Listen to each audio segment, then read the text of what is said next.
A gente começa contando que o Tribunal Regional Federal da Primeira Região autorizou a extensão do acesso aos arquivos da Operação Spoffing para todas as pessoas que foram alvos da Lava Jato. Com isso, o material vai poder ser utilizado pelas defesas dos envolvidos em seus processos judiciais. A decisão foi confirmada ontem pela segunda turma do Tribunal Regional Federal da Primeira Região, com sede em Brasília. A partir do posicionamento da Corte, todos os processos e condenados pela Lava Jato vão poder acessar o conteúdo apreendido durante a investigação da Operação Spoffing. A Operação Spoffing foi deflagrada pela Polícia Federal em 2019 para apreender hackers que invadiram os celulares de autoridades envolvidas com a investigação contra a corrupção com base em Curitiba. Entre elas, procuradores da República e também o então juiz Sérgio Moro. Os arquivos apreendidos pela Spoffing, entre eles as conversas divulgadas nas reportagens do que ficou conhecido como Vaza Jato, estão sob responsabilidade da Justiça Federal do Distrito Federal.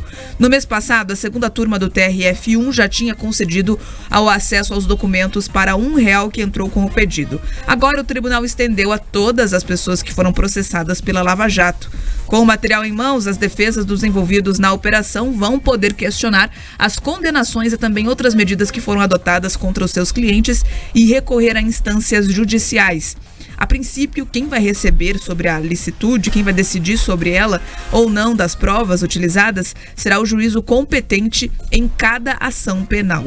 Ainda falando sobre a Operação Spoffing, o plenário do Supremo Tribunal Federal referendou em sessão nesta semana a liminar expedida pelo ministro Luiz Fux para impedir a destruição das provas obtidas a partir dos ataques hackers a celulares de autoridades públicas envolvidas na Lava Jato. Por unanimidade, a Corte confirmou o entendimento de que a destruição de provas pode frustrar a efetividade da atuação da Justiça, contrariando preceitos constitucionais, como o Estado de Direito e também a segurança jurídica. Vamos lá, as coisas têm o nome que elas têm. Tanto é verdade que chamam de provas ilegais. Ilegais. Ponto. Isso é carga roubada. São hackers que entraram no celular de pessoas e que tiveram acesso a informações, e esse acesso entre aspas, porque a gente não sabe se é verdade tudo que ali está. Pode ser que tenha verdade, pode ser que seja mentira, pode ser que tenham colocado contextos diferentes a conversas reais, não sabe. É por isso que são provas ilegais. E aí, no meio jurídico, há duas vertentes bem claras. Os que consideram provas ilegais como legais e os que flexibilizam por alguma conveniência momentânea isso. E no Brasil, diferentemente do resto do mundo, as compreensões jurídicas mudam de acordo com o tempo. Vou trazer outro caso aqui, vocês lembram bem do caso da prisão em segunda instância. Vale agora, agora não vale, agora vale, agora não vale, agora vale de novo. E assim vai, no grito. Dependendo de quem está no nome ali como titular do processo, dependendo do réu. E o judiciário funciona assim, infelizmente. Aí, uma coisa é a discussão na chamada Torre de Marfim. Para o ouvinte que não sabe, a Torre de Marfim é o debate universitário que fica lá, né, no campo das ideias, né, debatendo ali algo que não é do dia a dia, que não vem para a prática. No debate do judiciário da Torre de Marfim, é normal isso. Até porque quem não convive com o meio jurídico, talvez até se assuste com a veemência de alguns argumentos, né, com um lado, com o outro. Isso é normal no meio jurídico. Agora, o que não dá é para o meio jurídico tomar o lugar das torcidas. Não dá. O debate tem que ser técnico. Porque no meio jurídico funciona assim. Quando você debate na realidade de um processo, você abre a chamada porteira, que também é chamada de jurisprudência, também, né, serve de referência para outros casos. Então, imagine só você, meu caro ouvinte, que está na FM, que está na internet, se isso vira prática. Então, agora vale tudo. Eu vou mandar hackear todo mundo que não gosta de mim, porque em algum momento eles vão falar mal de mim no WhatsApp e eles vão me dar provas para entrar com processos contra eles. Ninguém, absolutamente ninguém está seguro com essa decisão. E olha só, quando você percebe essa guerra de torcidas, que agora vale, agora não vale, simplesmente porque você não gosta do coleguinha, você tem que entender o seguinte, que todos os instrumentos que são constituídos ali no nosso Código Penal, na nossa Constituição, eles servem para garantir que um inocente jamais seja punido. Jamais seja punido. Então você tem que garantir que ele tem o direito de usar todas as provas ao alcance dele. Mas isso não quer dizer que provas que você não consegue provar que elas são fidedignas, que elas existiram de fato, podem ser usadas. Você está criando, sim, isso que o Mark fala, né? Nada mais é um precedente. Isso traz para todo o sistema uma insegurança. Nesse caso aqui, veja só, agora que está na moda desconstruir a Lava Jato, virou um vale-tudo.